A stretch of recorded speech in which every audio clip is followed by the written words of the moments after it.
Hello friends, सीरत अनिका की story में आप लोगों का स्वागत है। पिछले एपिसोड में आप लोगों ने सुना था कि जो है मायरा जब अनिका पे अटैक करने आती है तो वो सीरत अनिका को धक्का दे देती है और चाकू उसको लग जाता है। वो वहीं गिर जाती है और अनिका दौड़ के आती है उसके पास। उसको अपनी गोद में उसका सर रखती है और बोलती है कि प्लीज़ सीरत, आंखें मत बंद करना, प्लीज़ प्लीज़ प्लीज़ प्लीज़ मेरे लिए आंखें खोल के रखो, प्लीज़, तुम्हें कुछ नहीं होगा, प्लीज़। तो वो ऐसा बोलती है। फिर वो रेहान को कहती है प्लीज़ गाड़ी निकालो ना, इसे हॉस्पिटल लेके जाना पड़ेगा, प्लीज़ आप लोग सोच क्या रहे हो, जल्दी करो। तो वहाँ से गाड़ी निकाली जाती है और जो है सीरत को गाड़ी में बिठाया जाता है। अनिका भी बैठती है उसका सर अपनी गोद में रख के।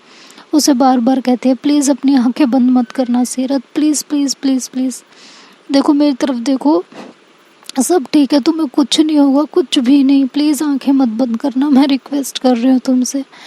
लेकिन जो है सीरत को धीरे धीरे आंखें बंद होने लगती हैं और वो बेहोश हो जाती है। ये देख के अनिका बहुत घबरा जाती है।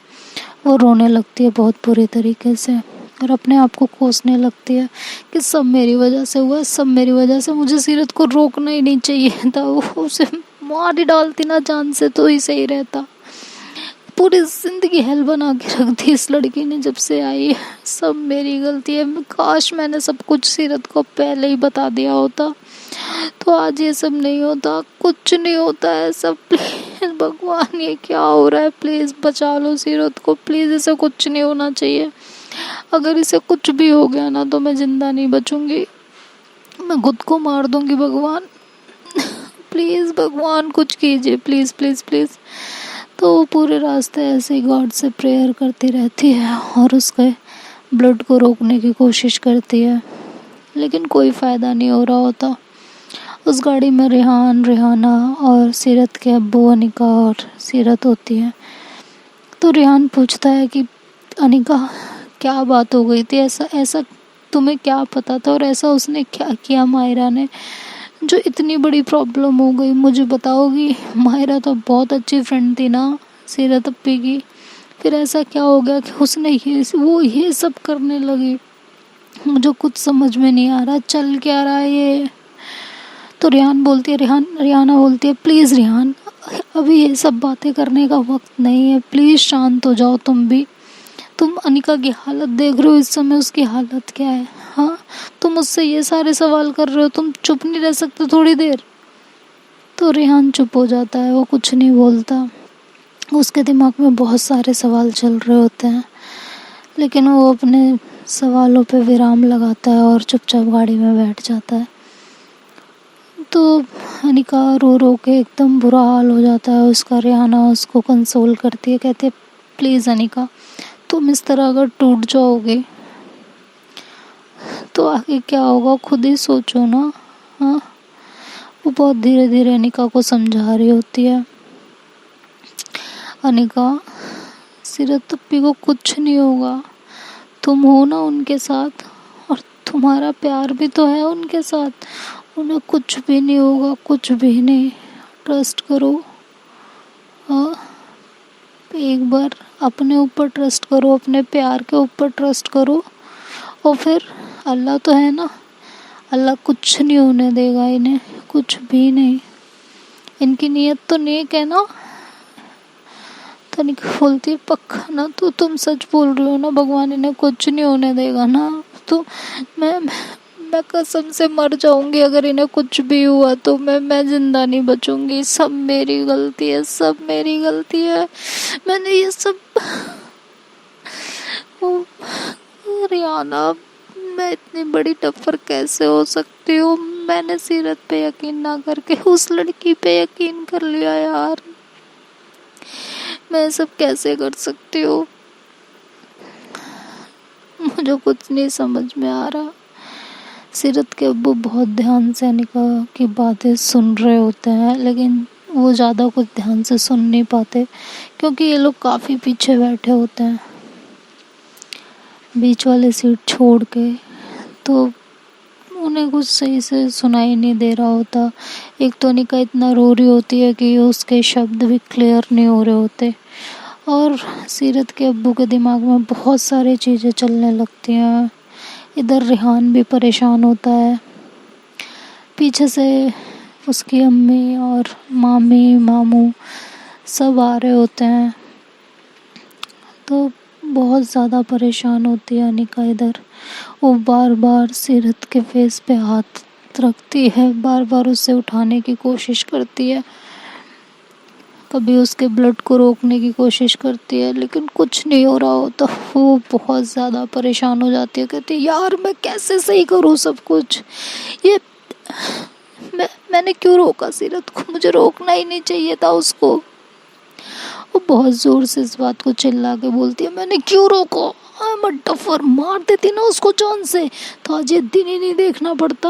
और सीरत ने मुझे क्यों बचाया यार, क्यों, मुझे तो खुद को ही मार देना चाहिए।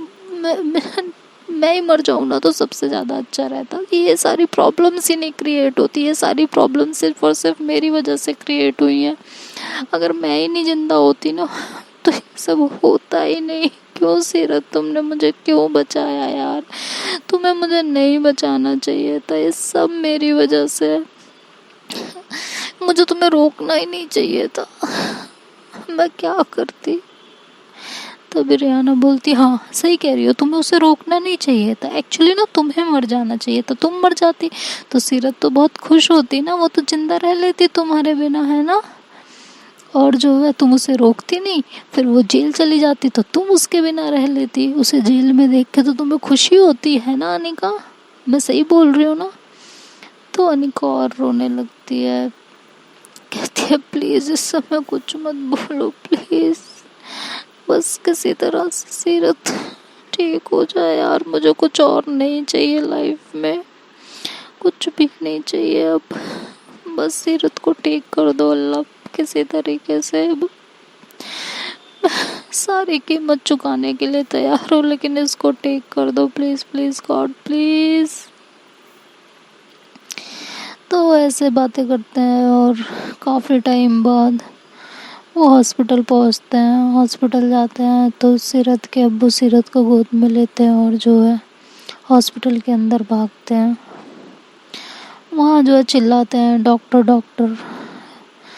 तो अनिका देखती है कि कोई आ नहीं रहा होता तो एकदम से जोर से चिल्लाती है कोई है आया, सब मर गए हैं यहाँ पे, यहाँ पेशेंट है उसको ज़रूरत है डॉक्टर की, और यहाँ पे सब लोग पता नहीं कहाँ। वो बहुत ज़ोर से चिल्लाते हैं, तभी वहाँ डॉक्टर आते हैं, कहते हैं क्या बात हो गई। तो वो डॉक्टर जो है सीरत के अब्बू के पहचान का होता है, तो जैसे ही उनको देखता है कहता है भाई साहब आप क्या प्रॉब्लम हो गई बताइए। तो कहते प्लीज़ देखो ना मेरी बेटी को प्रॉब्लम हो गई है, प्लीज़ देखो। तो कहता है क्या हुआ इसको, ये तो ये क्या, ये तो चाकू का निशान है, मतलब क्या प्रॉब्लम हो गई। तो बोलते हैं कि हाँ वो लग गया। तो कहते हैं तो पुलिस केस है। तो अनिका चिल्लाती कहती क्या पुलिस केस है, कोई पुलिस केस नहीं, आप तुरंत इसका ट्रीटमेंट कीजिए, अगर इसको कुछ हो गया ना तो मैं आपको छोड़ूंगी नहीं, मैं बता दे रही हूँ, आप ट्रीटमेंट कीजिए, कोई पुलिस केस नहीं है। तो वो उसके अब्बू की तरफ देखते हैं तो उसके अब्बू कहते हैं प्लीज़ कोई टेंशन है, जो होगा हम बाद में देख लेंगे ना, आप अभी प्लीज़ इसका ट्रीटमेंट तो स्टार्ट कीजिए, मैं आपके आगे हाथ जोड़ रहा हूँ प्लीज़। तो डॉक्टर कहता है चलिए मैं देखता हूँ क्या कर सकता हूँ। तो वो जो है फटाफट उसको कहता है कि इनकी पहले ब्लीडिंग रोकनी पड़ेगी, बहुत ज़्यादा ब्लीडिंग हो रही है। तो उसको स्ट्रेचर पे डालते हैं और ओटी में लेके जाते हैं। इधर अनिका बहुत परेशान होती है, बहुत रो रही होती है, तभी वहाँ उसकी अम्मी मामू मामी सब पहुँच जाते हैं। उसकी अम्मी जब अनिका को देखते हैं इतना रोते हुए, इतना परेशान, तो अनिका को हक करते हैं, कहते हैं बेटा कुछ नहीं होगा उसको, कुछ भी नहीं होगा। तो वो उनके गले लग जाती है, कहती है मुझे पता है, मुझे ये सब पता है, मेरी गलती है, मेरी वजह से सीरत आज इस हालत में है, सब मेरी गलती है, सब मेरी गलती। मैं क्या करूँ, मैं कैसे सब कुछ ठीक करूँ। मैं एक काम करती हूँ, मैं खुद को ही जान से मार देती हूँ, है ना। तो उसकी अम्मी उसको ऐसे दूर करती हैं अपने से और जो है चिल्लाते हैं उसके ऊपर, कहते हैं क्या बदतमीजी है ये? तुम्हें बचाने के लिए उसकी हालत हुई है ना, हाँ, तुम्हें बचाने के लिए, और तुम खुद को ही मार दोगी। अनिका, तुम्हारी ज़िंदगी पे अब तुम्हारा कोई हक नहीं है। जब कोई हमारी ज़िंदगी बचाता है ना तो हमारी ज़िंदगी उसकी कर्जदार हो जाती है, और तुम्हारी ज़िंदगी अब सीरत की कर्जदार है। तुम्हारी लाइफ पे कोई हक नहीं है। तुम इसे कब ख़त्म करोगी, कब नहीं, ये सब जो है सीरत डिसाइड करेगी, ना कि तुम। तो अपने ना दिमाग से ये चीज़ें निकाल दो। तो और रोने लगती है अनिका, बहुत ज़्यादा रोने लगती है। तो अनिका का हाथ पकड़ती हैं और उसको साइड एक रूम में लेके जाती हैं। मतलब एक कॉरिडोर होता है, वहीं पास में एक रूम होता है, उसमें लेके जाते हैं और उसको कहते हैं कि अनिका, मुझे तुमसे कुछ पूछना है, और जो मैं पूछूंगी तुम उसका मुझे सच सच जवाब दोगी। तो अनिका उनको सवालिया नज़रों से देखती है, कहती है आपको इस समय मुझसे क्या बात करनी है। तो उसकी मॉम पूछती हैं ये सब चल क्या रहा है, मुझे बहुत ज़्यादा टेंशन हो रही है, मुझे क्लियर बताओ ये सब यहाँ हो क्या रहा है। दोस्ती में इतना जुनून मैंने आज तक नहीं देखा जो सीरत में मैंने तुम्हारे लिए देखा है, और सेम तुम्हारे अंदर सीरत के लिए। मुझे सच सच बताओ ये क्या चल रहा है। तो अनिका चुपचाप खड़ी होती है, वो कुछ नहीं बोल रही होती। उसकी अम्मी कहती है मैं कुछ पूछ रही हूँ, मुझे साफ साफ बताओ, जो मैं सोच रही हूँ कहीं वो तो सच नहीं है। तो अनिका अपनी नज़रें नीचे कर लेती है, तो उसकी अम्मी आगे बढ़ती हैं और उसका फेस ऊपर करती हैं, कहती हैं मैं पूछ रही हूँ अनिका, मैं पूछ रही हूँ अनिका, कुछ तुमसे साफ साफ जवाब दोगी तुम मुझे या नहीं दोगी। तो वो कुछ नहीं बोलती। तो उसकी अम्मी कहते हैं ठीक है, तुम्हें सीरत की कसम है, अगर तुमने मुझे सब कुछ सच सच नहीं बताया है ना, तो जिस कंडीशन में है वो तुम देख लो। तो एकदम से उनकी तरफ देखते कहती है प्लीज़ आंटी आप ऐसा तो मत बोलिए, प्लीज़ प्लीज़ आंटी। तो कहती हैं बताओ मुझे ये सब क्या चल रहा है, कहीं तुम दोनों एक दूसरे से, हाँ। तो कह के चुप हो जाती हैं। तो निका बोलती है जी आंटी, मैं सीरत से बहुत प्यार करती हूँ, और सीरत भी मुझसे बहुत प्यार करती है, बहुत ज़्यादा। तो उसकी मम्मी एकदम से पीछे को होने लगती हैं और उनके जो है पैर लड़खड़ा जाते हैं सीरत की अम्मी के। तो अनिका उनको संभालती है, कहती है आई नो आंटी, ये सब आपके लिए बहुत शॉकिंग है, लेकिन मैं सच में सीरत से बहुत प्यार करती हूँ। मैं उसके लिए ना कुछ भी कर सकती हूँ, आप मुझे कुछ भी बोलोगे ना करने के लिए मैं कुछ भी कर सकती हूँ, लेकिन प्लीज़ हमें अलग होने के लिए मत कहिएगा। मैं उसके बिना नहीं जी सकती हूँ, नहीं जी सकती मैं उसके बिना, और आपने देखा है ना वो भी मेरे बिना नहीं जी सकती। उसकी हद देखी है ना आपने कि उसकी हद क्या है मेरे प्यार में, और ये भी हद नहीं होगी उसकी, वो इससे भी बढ़ के कुछ कर सकती है। और सेम मैं रखती हूँ, बस हमारे बीच ना एक ही इशू है कि मैं उस पर ट्रस्ट नहीं कर पाई उस टाइम पे जब मुझे उस पर सबसे ज़्यादा ट्रस्ट करना चाहिए था। प्लीज़ आंटी, प्लीज़ एक्सेप्ट कर लीजिए ना हमको, प्लीज़ आंटी प्लीज़। मैं प्रॉमिस करती हूँ ऐसा कभी कुछ नहीं होगा जिससे सीरत को आगे कोई भी प्रॉब्लम हो, प्लीज़ मैं आपसे रिक्वेस्ट कर रही हूँ। तो उसकी अम्मी कहती हैं तुम्हें पता है ना तुम्हारी वजह से क्या हुआ है आज, हाँ, जब से तुम उसकी लाइफ में आई हो कोई ना कोई प्रॉब्लम हो ही रही है, पता है ना तुमको। तो मैं ये तो कभी एक्सेप्ट नहीं करूँगी, कभी भी नहीं, भूल जाओ ये तुम, और जितना जल्दी हो सके ना तुम यहाँ से चली जाओ, मुझे तुम्हें सीरत की लाइफ में देखना भी नहीं है। कितनी प्रॉब्लम क्रिएट करा दी तुमने उसकी ज़िंदगी में, आज वो मौत और ज़िंदगी के बीच लड़ रही है, किसकी वजह से, तुम्हारी वजह से। समझ में आया तुम्हें।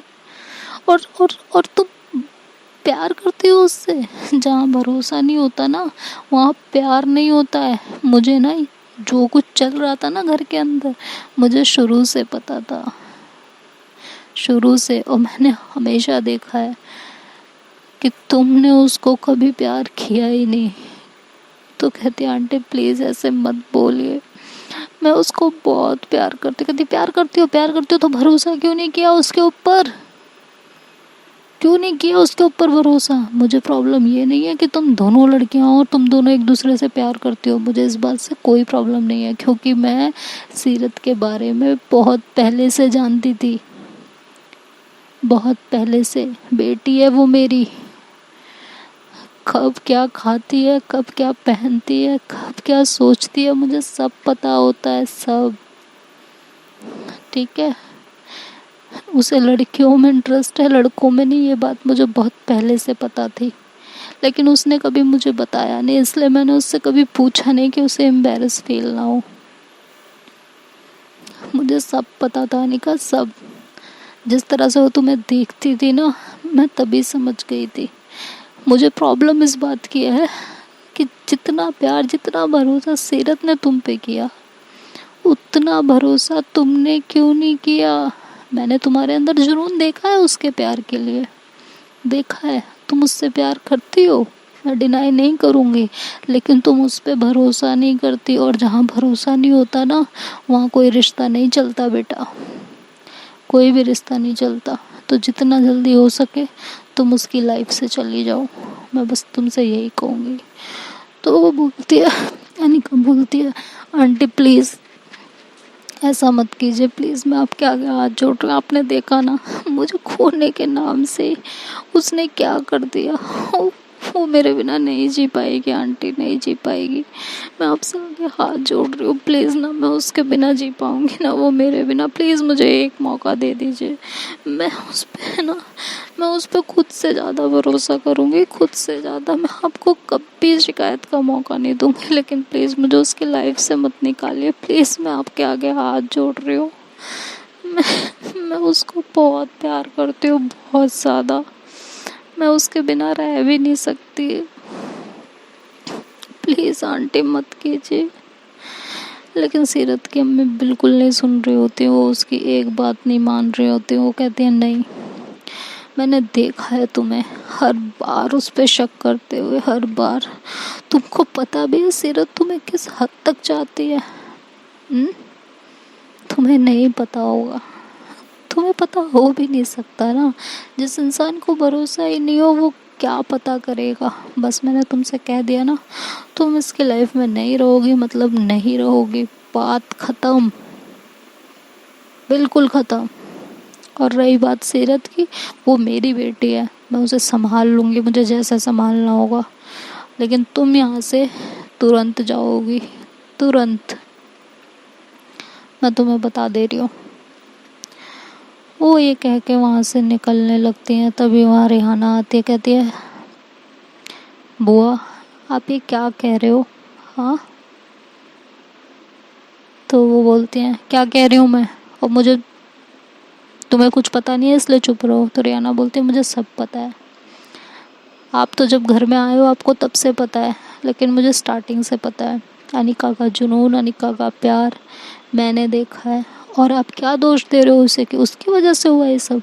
ये सब उसकी वजह से नहीं, माहिरा की वजह से हुआ है। और आप भूल गई हैं कि माहिरा को घर में आप लेके आई थी, ना कि अनिका।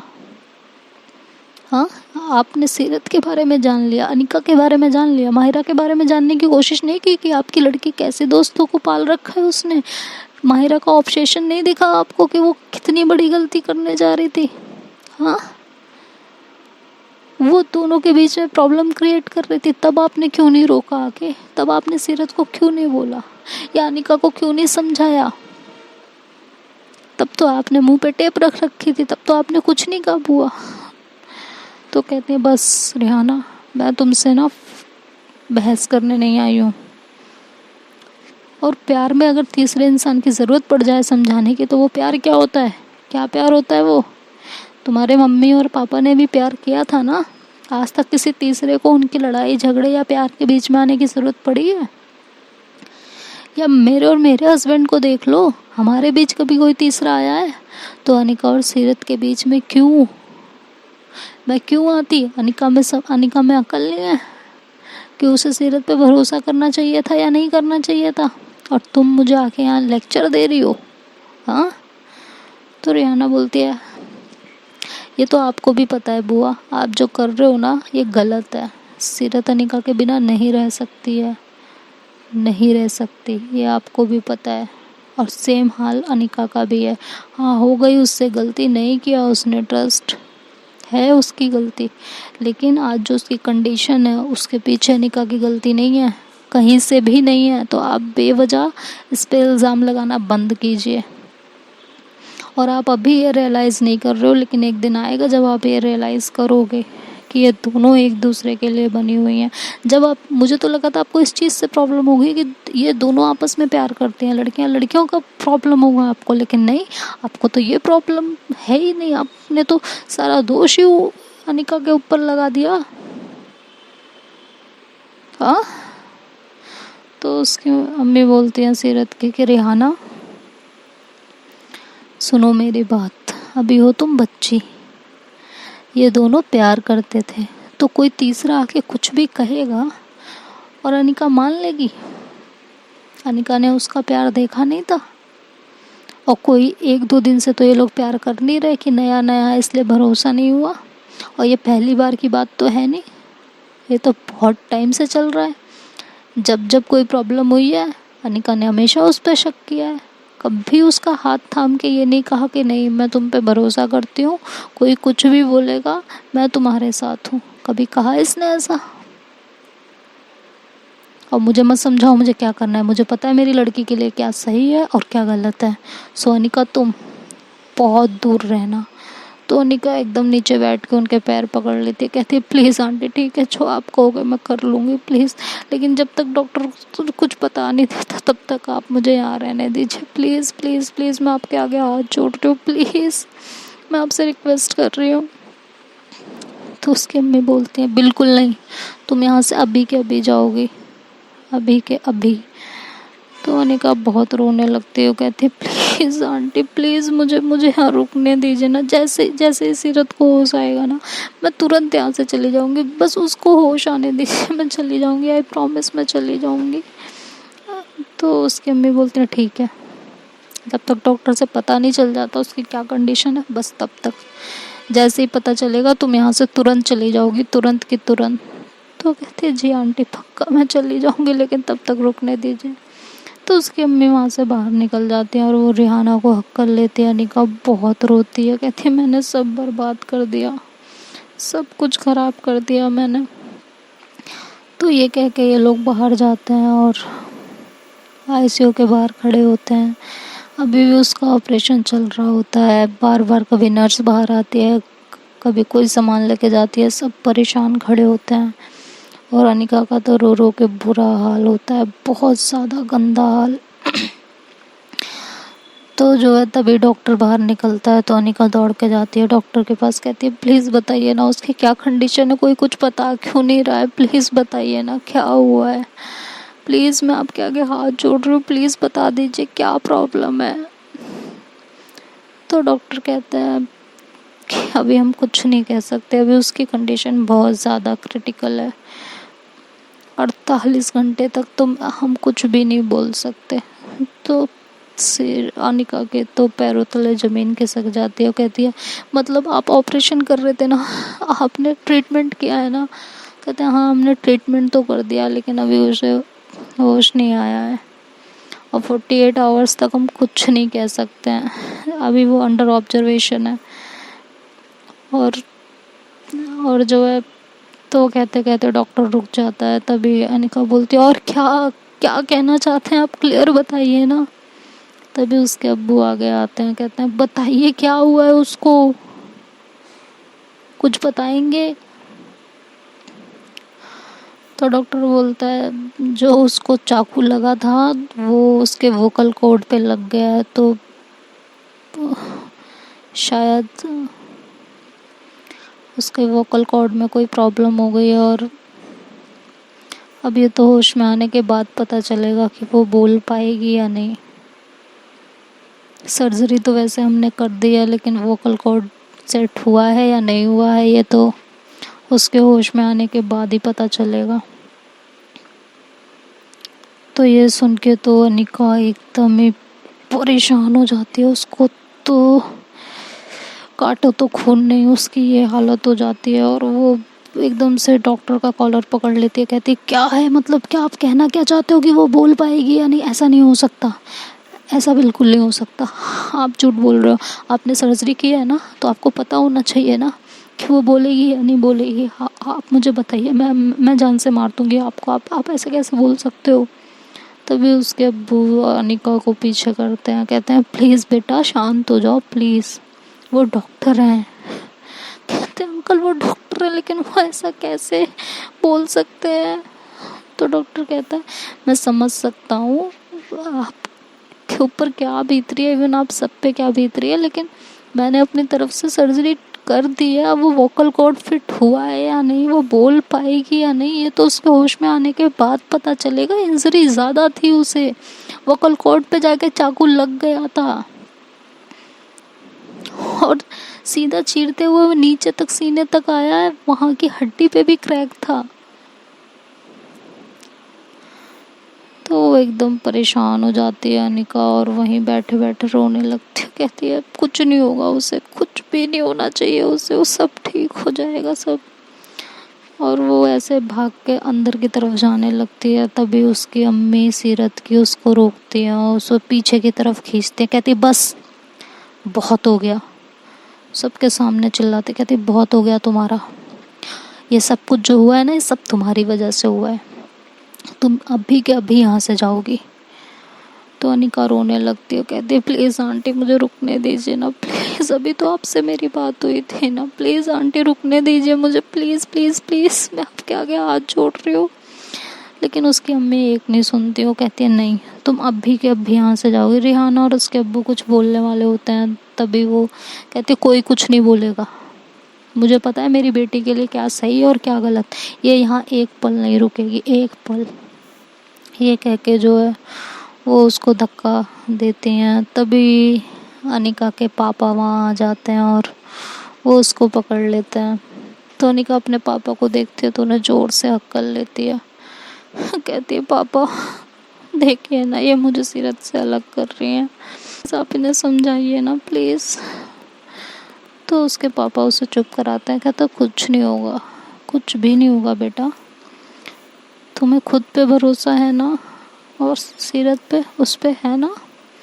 कहते हैं जी पापा। कहते हैं तो बस अभी तुम यहाँ से चलो, क्योंकि सुनो मेरी बात। तो इनका कहती नहीं पापा मैं यहाँ से कहीं नहीं जाऊँगी, कहीं नहीं, चाहे ये लोग मुझे जान से मार दें, लेकिन मैं यहाँ से कहीं नहीं जाने वाली, मैं उसे छोड़ के बिल्कुल नहीं जाऊँगी। तो उसकी अम्मी कहती हैं कि तुम्हें जाना तो यहाँ से पड़ेगा, चाहे जो हो जाए, तुम्हें यहाँ से जाना पड़ेगा। तो देखते हैं आगे क्या होता है, अनिका वहाँ से चली जाती है या वहाँ रुकती है, ये तो अब नेक्स्ट पार्ट में ही पता चलेगा। तब तक आप लोग अपना ध्यान रखिए, मिलते हैं नेक्स्ट वीडियो में। वीडियो पसंद आए तो लाइक शेयर एंड सब्सक्राइब करना मत भूलिएगा। Bye bye, take care.